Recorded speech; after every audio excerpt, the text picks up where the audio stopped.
Ciao a tutti, sono Gioele Dio e benvenuti sul mio canale. Oggi sono qui per aiutarvi ad imparare l'introduzione di The End of Everything di Pliny e, cosa relativamente nuova per questo canale, per parlare di chitarra. Prima di qualche settimana fa non avevo mai utilizzato questa vecchia Valley Arts in un video, nonostante sia la chitarra con cui ho passato probabilmente più tempo negli ultimi anni. E il motivo è semplice: dopo 30 anni di servizio i tasti erano così usurati che non mi sentivo veramente a mio agio ad utilizzarla al di fuori del mio salotto.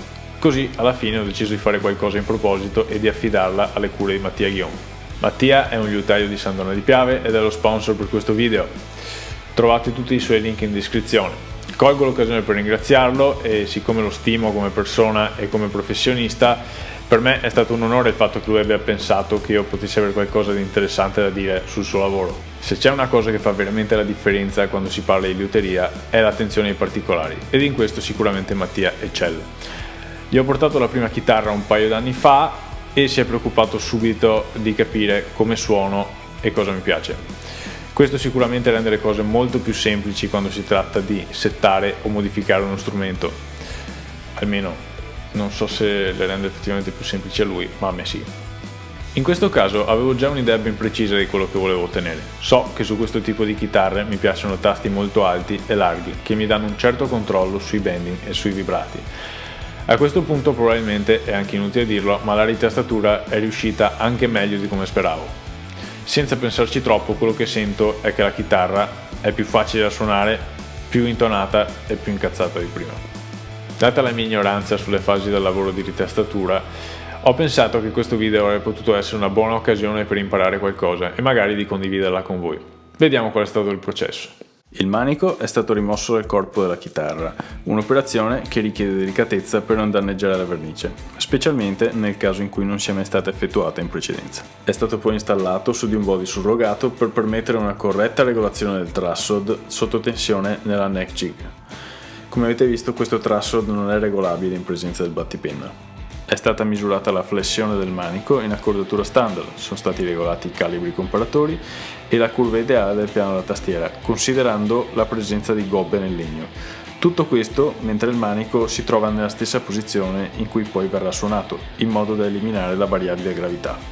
Poi il manico è tornato in posizione orizzontale, sono state rimosse le corde e grazie alla neck jig sono state ricreate le medesime condizioni di tensione pur in assenza di corde. Sono stati rimossi i vecchi tasti e ripristinate le porzioni di legno mancanti. Questo si fa utilizzando una mistura di polvere dello stesso legno della tastiera e ciano acrilato dedicato, una colla che non contiene umidità. Ora vediamo come è stato rettificato il piano della tastiera ed è stata corretta una gobba a fondo manico. Il passaggio successivo è stato creare una raggiatura costante su tutta la tastiera. Poi sono stati installati ed incollati i nuovi tasti Jesker. La fase successiva è quella di verificare che tra metallo e legno non ci sia il minimo spazio per evitare qualsiasi dispersione del suono. La porzione in eccedenza dei tasti è stata tagliata ed è stato realizzato il fret and bevel. Poi sono stati chiusi i fori a bordo tastiera. I tasti sono stati arrotondati e smussati alle estremità per migliorare il comfort della mano sinistra. Il manico è stato installato nuovamente sul body surrogato per regolare il trussrod sotto la tensione delle corde, ora che la tastiera ha condizioni di planarità perfetta. Salvate le misure, sono state tolte le corde e ricreate le condizioni nella neck jig.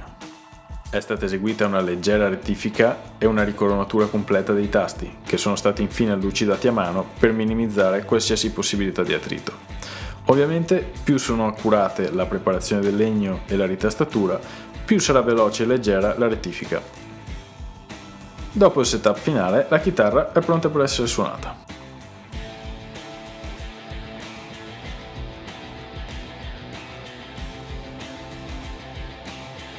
Ora prendete la chitarra e passiamo all'introduzione di The End of Everything.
per oggi è tutto, grazie ancora a Mattia di Liuteria Ghion per aver rimesso a nuovo la mia Valle Art Standard Pro ed avermi chiesto di realizzare questo video.